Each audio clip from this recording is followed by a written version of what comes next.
Ready? Uh, so, uh, so my dad, he went to Xavier. He often told me how special and he was a trainer there, and he told me how special coaches like Coach Gillen, Coach Prosser, and Coach Gaudio were. And you were lucky enough to play and coach along with those guys. With all those coaches you have played for and coached with over the years, who influenced your coaching style the most? Ooh, that'd be a tough one because, to say that there was one particular guy that influenced me the most would probably be doing an injustice to all the other coaches. You're a collection of all your experiences, and whether it was when I played high school basketball for Coach Burning, he taught me hard work. He taught me the game was much different than grade school. And I went off to college and played for two really good coaches, in Jim Cruz and Pete Gillen. But probably if I had to have a gun to my head and you asked me who was the most influential, it would probably be Coach Prosser. Simply because I played for Coach, but I also coached with Coach.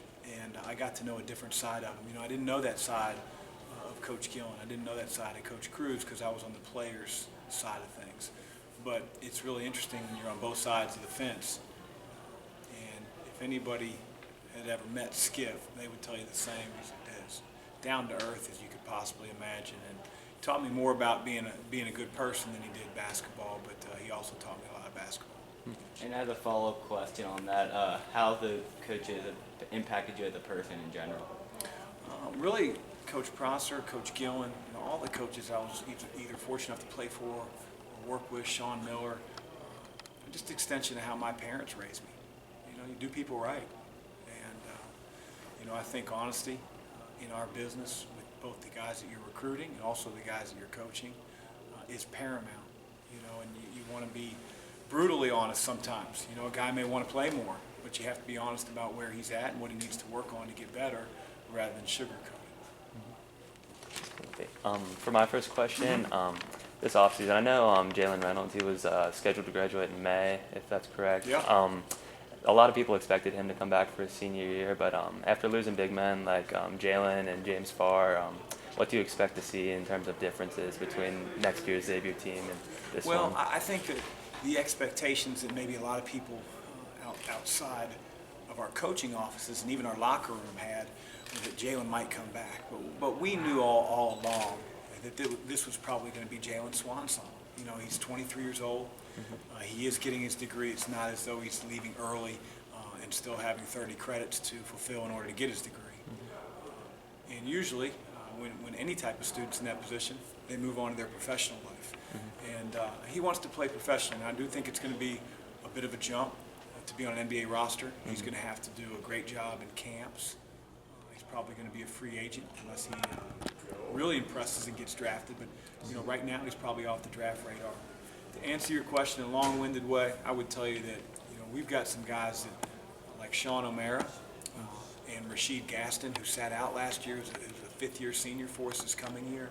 Those two are going to do an incredible job serving in a similar type role that James and Jalen had for us a year ago. For my second question, the way you interact with the fans, players, and media through social media like Twitter, I think is pretty cool. And I honestly admire and believe it helps relate to the younger generation like myself.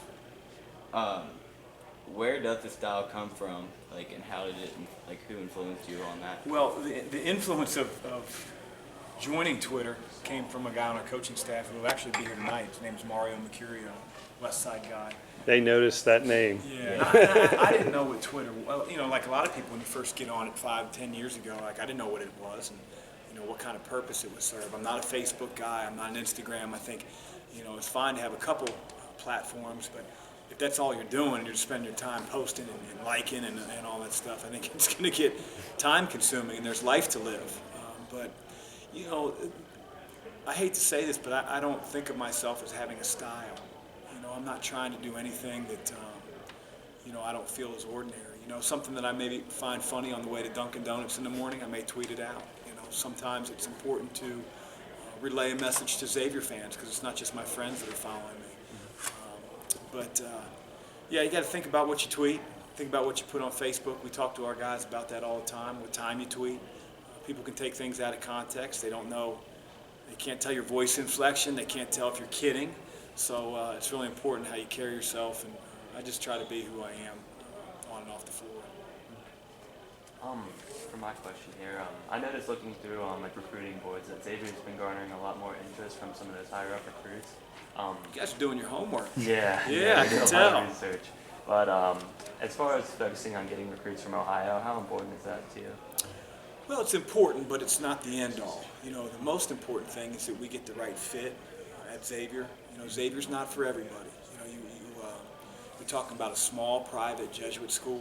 You know, education's going to be valued. I got to know that when you walk across campus, that you're able to sit in the classroom, pay attention to the teacher, have a relationship with the teacher, one that can help you, pass the class and do what you're supposed to do academically. We don't have 500-seat auditoriums, so you can't sleep in class. And, it's a little bit like St. X, a little bit like Elder. There's accountability. And so, although it's important that we recruit close to home because it's easier to get kids on visits when they're 2 hours, 3 hours away, it's not the end all. And although we've had some great players from Ohio, we've also had some great players all across the country. And Xavier's a national brand, and the Big East has really helped our recruiting efforts. That's where I'll kind of leave with my next question. Like, in what areas has the Big East, the jump to the Big East, improved the recruiting? Well, I think that the caliber of player that is drawn to playing in such a prestigious conference. I mean, let's face it, Villanova just won a national championship. Georgetown's won one. Villanova, that was their second one. Marquette's been to a Final Four in the last 10 years. Butler went to 2 championships. Good players want to challenge themselves. And from top to bottom, our league's as good as anyone in the country. The Big 12 this past year was rated number 1. The ACC was number 2. And although people don't know this, we had the 3rd best conference RPI in the country, ahead of the Big 10. And that might be surprising, but last year we were 2nd. And so, again, I think we're going to continue to attract really, really high-quality players. Our league is in major cities. Every team, whether it's Butler in Indianapolis, whether it's Providence, Rhode Island, St. John's in New York, we're all in major media markets, so the amount of exposure that we get to those places is really, really good for Xavier. So I know you coached Chris Paul at Wake Forest as an assistant. What was it like coaching him? It was funny because I knew Chris Paul before he was, CP3.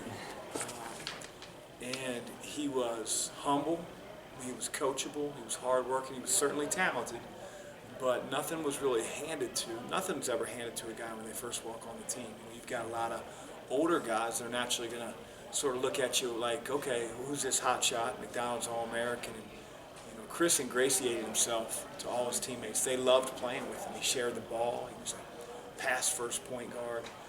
But as good of a player as he was at Wake and who he's become, he was really down to earth and a great person. And I think that's what really gravitated all his teammates and coaches to him. And I only had the opportunity to coach him for a year, but you could tell that he was special. I didn't know he'd be to this level, but you could tell he was special.